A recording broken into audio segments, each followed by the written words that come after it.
오늘은 The King of King이라는 제목으로 하나님의 말씀 증가하도록 하겠습니다. 왕 중에 왕이라는 뜻이에요.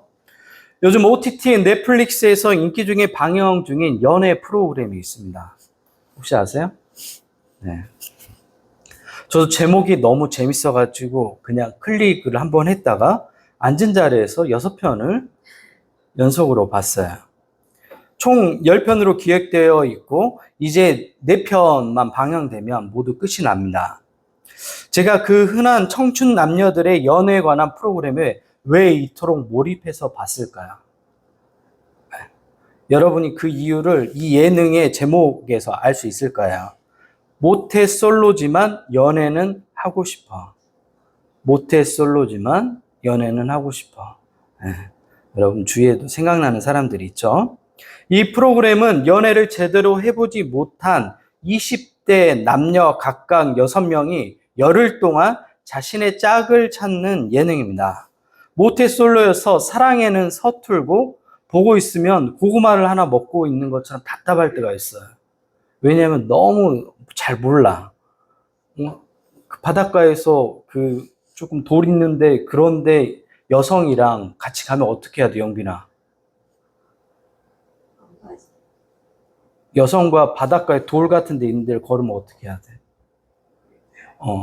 손을 잡아줘야지. 그거하고 상관없이. 왜냐면 위험하니까. 근데 손을 잡아주지 않고 혼자 씩씩하게 가. 그러니까 그 코멘트하는 사회자들이 다 답답해하는 거야. 아, 저럴 때 손을 좀 잡아주고 호감을 사고 매너를 발휘해야 되는데 그러니까 그만큼 모태솔로여서 그런 것들을 모르는 거예요. 근데 사람들이 지금 1위예요. 넷플릭스에서 1위인데 사람들이 왜 국내에서 이래요? 왜 이 프로를 볼까요? 그 답답하고 서툴고 왜 그럴까요? 왜 볼까요? 예원이가 봐도 저거는 저런 마음이 아닌데 그 사람이 했던 행동하고 정반대로 해석해요. 왜? 다 서툰 사람들이니까. 다 연애 경험이 거의 전무한 사람들이 다 모여 있으니까 6명, 남자 6명, 여자 6명. 대부분 다 20대 중반이에요. 나이가. 사랑에는 서툴고 때로는 상대방의 행동과 마음을 엉뚱하게 해석하지만 그들이 보여주는 순수함은 시청자가 느낄 수 있을 만큼 충분히 전달이 돼요. 저도 보면서 처음에는 답답했는데 점점 보면서 내가 부끄럽더라고요. 왜냐하면 내가 잃어버렸던 사랑에 대하는 자세, 순수함이 느리지만 그들에게는 있었어요. 그 청춘 남녀에게 있었어요. 너무 일찍 달아버린 또 너무나 욕망적인 사랑을 하는 오늘 20대 여러분 주변에 예쁘게 사랑을 하나요? 네. 세속적인 사랑에 질려버린 사람들이 느리지만 정직하고 순수하게 자신의 짝을 찾아가는 모태솔로들을 보면서 우리가 잃어버린 사랑을 대하는 순수함을 찾을 수 있습니다. 여러분도 시간이 되면 한번 봐보세요. 아, 내가 잊고 있었던 건데 그래요. 빠르지 않지만 그 사랑을 대하는 자세가 너무도 진지하고 정직하고 아름다워요. 그래서 보면서 처음에는 답답함으로 봤는데 나중에는 내가 내 자신을 돌아보게 돼요. 아, 내가 사랑을 대하는 자세는 나는 저런 모습이 있었나? 나는 너무 기능적으로 하고 있지 않나? 그리고 너무 쉽게 모든 것들을 다 하는 요즘 20대들. 사랑이 속도가 너무 빠르잖아요. 그리고 하여튼 봐보세요. 네. 옛날 감정을 느낄 수 있을 겁니다. 주어진 환경과 시대에 쫓기다 보면 소중한 가치를 우리는 잃고 살아가게 됩니다. 오늘 본문은 바울의 1차 선교 여행을 다루고 있습니다. 바울과 바나바 그리고 바나바의 조카 누가 있죠?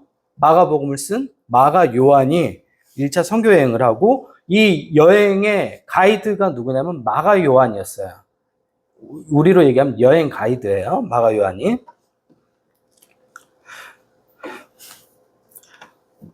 바나바의 조카 마가 요한은 안디옥의 항구 실루기아로 내려가서 배를 타고 하룻길 걸리는 바나바의 고향 키프로스, 성경에는 구브로 섬으로 나와요.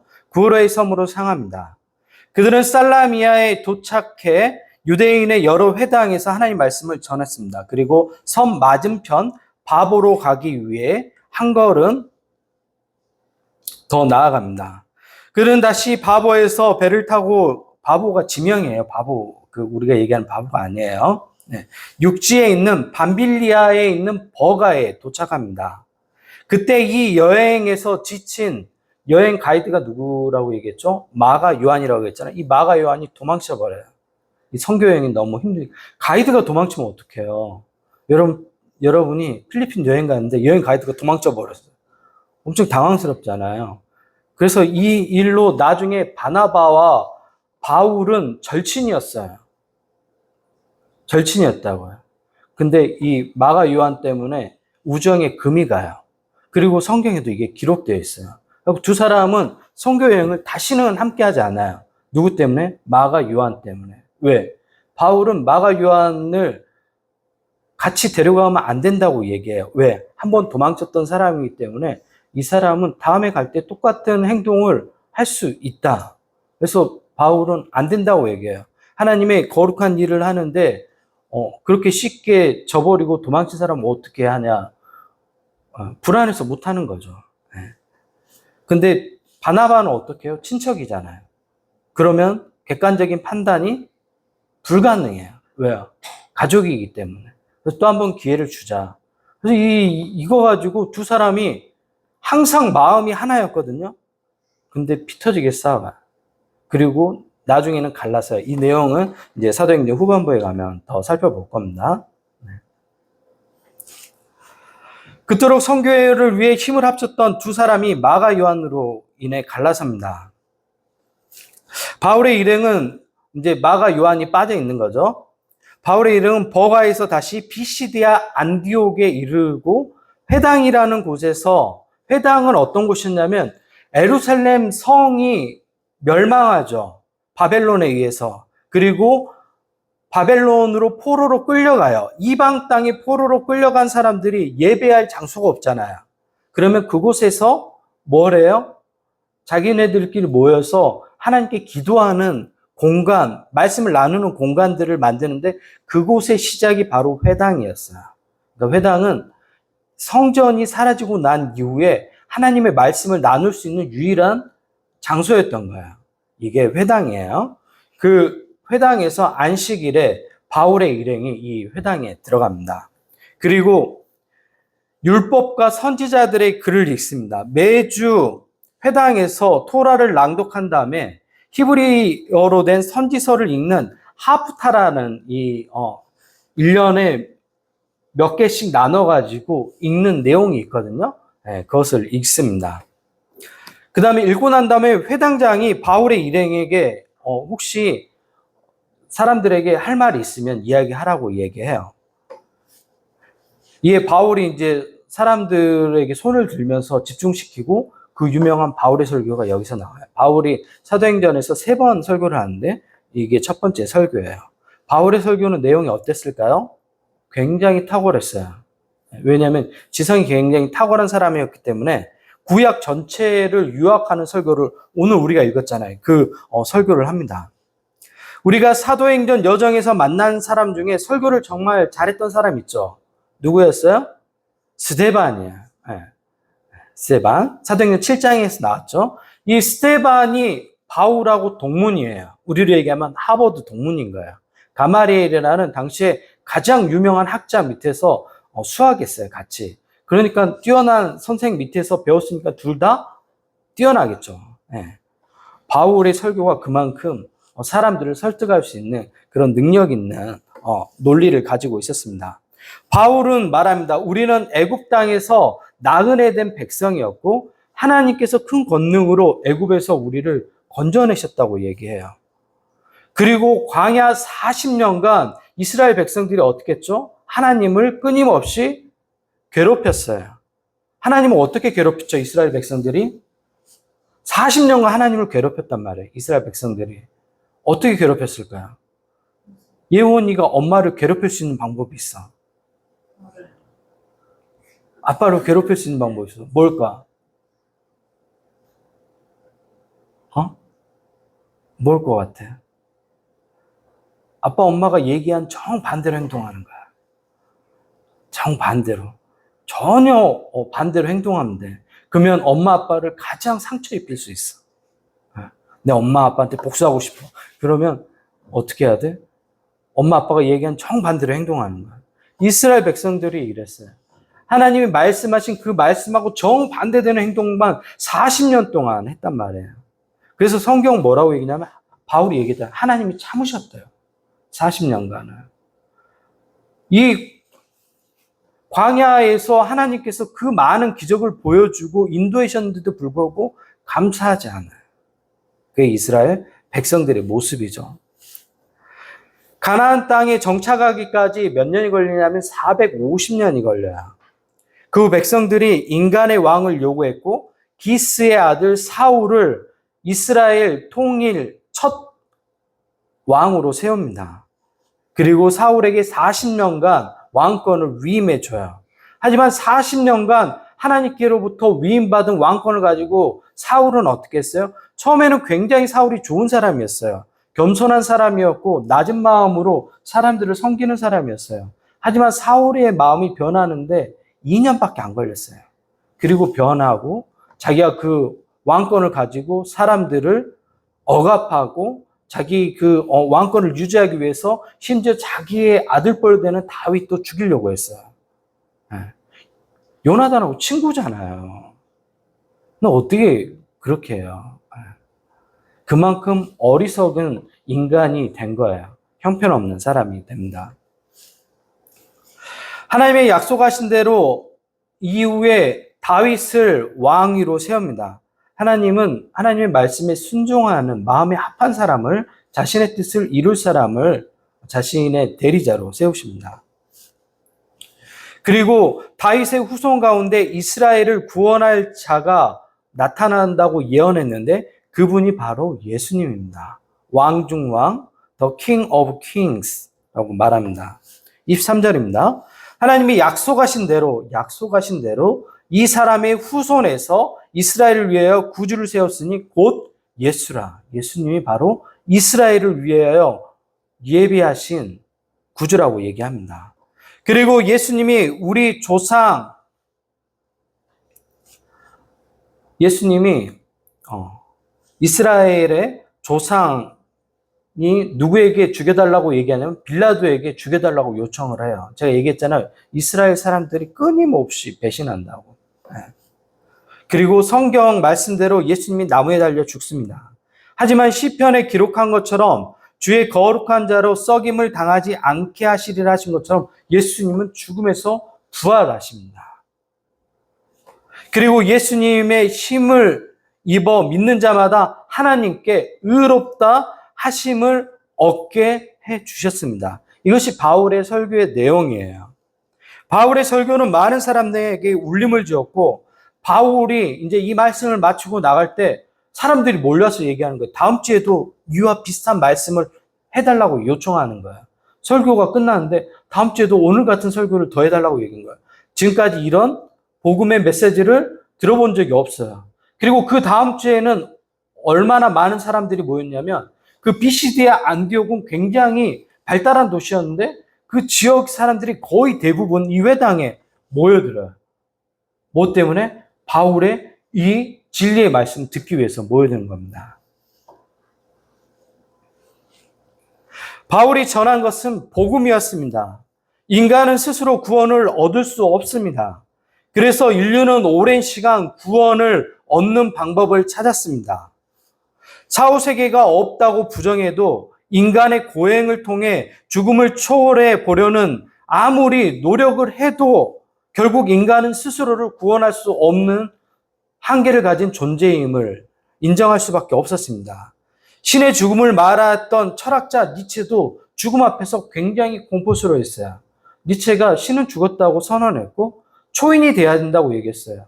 신을 믿는 것은 나약한 인간이라고 얘기했는데 죽음 앞에서 굉장히 공포스러워했어요. 사람이 자기가 말한 대로 못 살아요. 실존 안에서 경험하면 굉장히 두렵거든요. 죽음 이후의 삶이. 오랜 시간 이 질문에 답을 찾던 비시디아 안디옥에 살던 사람들이 바울을 통해서 바로 그 구원의 해결, 예수 그리스도를 발견하게 된 겁니다. 하나님이 우리를 구원하시기 위해 이 땅에 보내신 분이 예수님입니다. 우리가 구원을 얻기 위해 필요한 것은 죄에 대한 해결인데 예수님이 우리를 대신해서 그 죄를 담당하셨습니다. 바울의 설교는 강렬했고 사람들의 마음을 울렸습니다. BC대 안디옥은 셀류쿠스 1세가 그에 붙인 안티오쿠스를 기념해서 세운 도시예요. 그래서 안디옥이에요. 그래서 BC대 안디옥, 성경에 계속해서 안디옥이라는 도시가 나오는데 이것 때문에 우리로 얘기하면 유명한 대통령이 있어요. 신도시가 생겼을 때 그 대통령의 이름을 따는 거예요. 예를 들면 김대중 대통령이라고 하면 대중시 이렇게 하는 거야. 그래서 안디옥은 그렇게 해서 지어진 이름인 거예요. BC대 안디옥은 많은 정보가 들어오는 도시였어요. 이곳은 400년 전 헬라 철학을 집대성한 플라톤과 아리스토텔레스의 사상이 퍼져 있던 곳입니다. 제가 얘기했죠. 지금도 서양 철학은 플라톤과 아리스토텔레스에 대한 각주에 불과하다고. 거기서 더 발전한 게 없어요. 그들의 사상은 견고했고 논리적으로 반박할 수 있는 사람이 없을 정도였습니다. 하지만 오늘 바울은 복음 설교를 통해 이 견고한 사상을 깨뜨리고 하나님의 말씀을 전했습니다. 사도행전 17장에는 바울이 아테네 아레오바고에서 철학자들과 논쟁하는 장면이 나와요. 아레오바고는 아테네 최고의 법정이자 귀족회의를 하는 장소였어요. 그리고 바울이 이 논중에서 어떻게 하죠? 이기죠. 하지만 이겼지만 복음 전도에는 실패하죠. 네. 바울이 전해준 복음은 말 그대로 기쁨의 소식이었습니다. BCD 안디옥 사람들이 구원을 갈망했지만 당시 현자들이 말하는 방법과 내용으로는 구원에 도저히 도달할 수 없었어요. 하지만 바울이 선포한 구원은 예수님을 통해서 우리에게 베풀어 주신 구원이고 우리가 예수님을 인격적으로 영접하기만 하면 구원이 우리에게 주어지는 것이었습니다. 그리고 바울은 이 예수님이 어떤 분인지 선포합니다. 하나님의 아들이자 왕 중의 왕이신 예수님이 우리를 위해 자신의 생명을 희생하셨습니다. 고대의 신들은 인간이 신에게 충족될 만한 그러한 행위를 해야지만 인간을 사랑했어요. 하지만 오늘 바울의 설교는 정반대했어요. 하나님이 우리를 사랑하셔서 예수님을 십자가에서 내어주셨다고 얘기하는 거예요. 이것은 사람들이 기존에 가지고 있던 그 모든 개념들을 깨트리는 거예요. 파격적인 거예요. 전혀 상상도 하지 못했던 거예요. 어떻게 신이 우리를 위해서 자신의 목숨을 내줄 수 있지? 예수님이 바로 그런 분이라고 바울은 이야기합니다. 사람들은 그래서 충격에 빠졌고 사람들은 그래서 흥분에 감동에 벅찼던 거예요. 왜? 하나님이 나를 사랑하시고 나를 사랑하셔서 예수님을 이 땅 가운데 보내주셨다고 이야기하는 겁니다. 신의 사랑이 먼저고 인간의 반응이 그 후라고 얘기하는 거예요.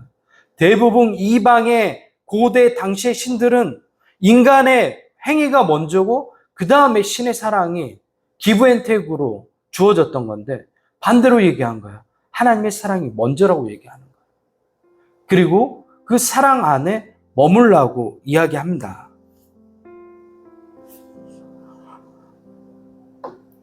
하나님께서 우리를 사랑하셨습니다. 그리고 우리에게 자신의 아들 예수님을 내어주셨습니다. 이것을 우리가 복음이라고 얘기하죠. 근데 이 복음을 대하는 우리의 마음의 태도가 변질되었습니다. 처음 그 복음을 대할 때 순수하게 대했거든요. 처음 그 복음을 대할 때 굉장히 소중히 여겼거든요. 하지만 오늘날 사람들은 이 복음을 그렇게 대하지 않습니다. 제가 처음에 이야기했던 연애 프로, 모태솔로지만 연애는 하고 싶어 해서 그 사람들이 사랑을 대하는 자세가 너무도 소중해요.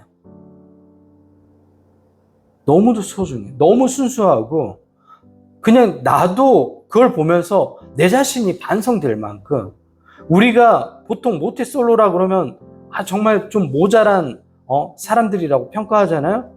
근데 모자란 사람들이 아니라 사랑에 대해서 진중하게 대하는 사람들이었어요. 너무 쉽게 사랑해버리고 너무 쉽게 모든 것들을 진행해버린 요즘의 사랑 방식과 정반대 사랑을 하는데 너무도 고귀한 거예요. 사람들이 그래서 거기에 매력을 느끼고 그것을 보는 거예요. 근데 우리가 복음을 대하는 자세가 그런 순수함이었으면 좋겠어요.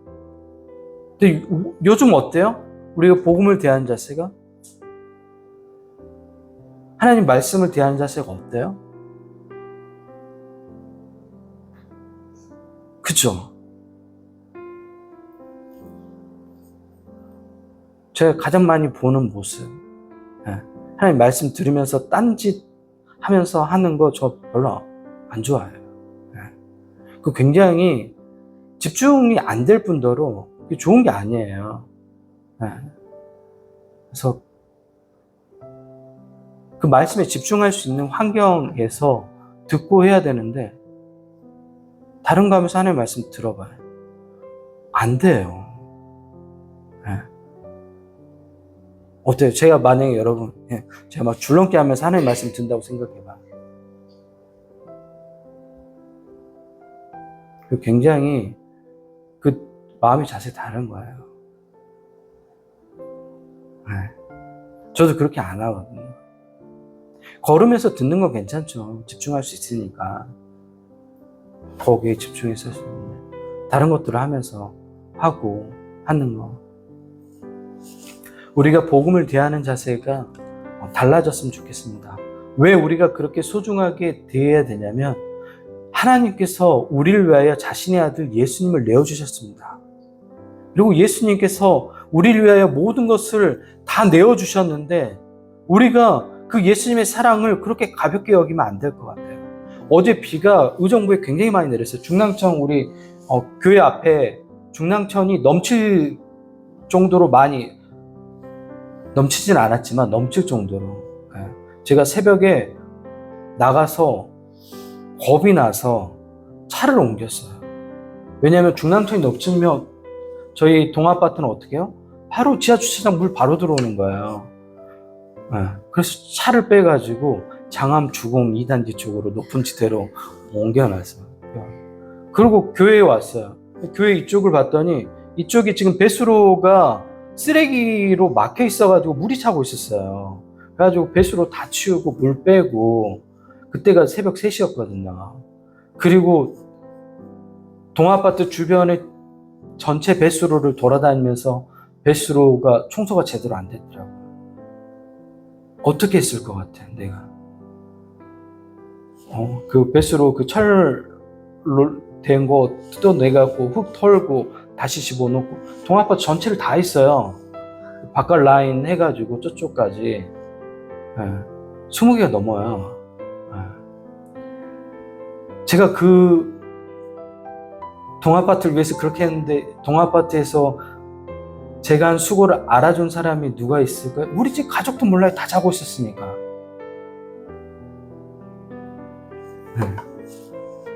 예수님께서 우리를 위하여 자신의 모든 것들을 내어주셨고 그리고 우리가 그 사랑에 힘입어서 삶을 살아간다고 얘기하는데 감사함으로 그 사랑을 받아들이고 삶을 살아갔으면 좋겠습니다.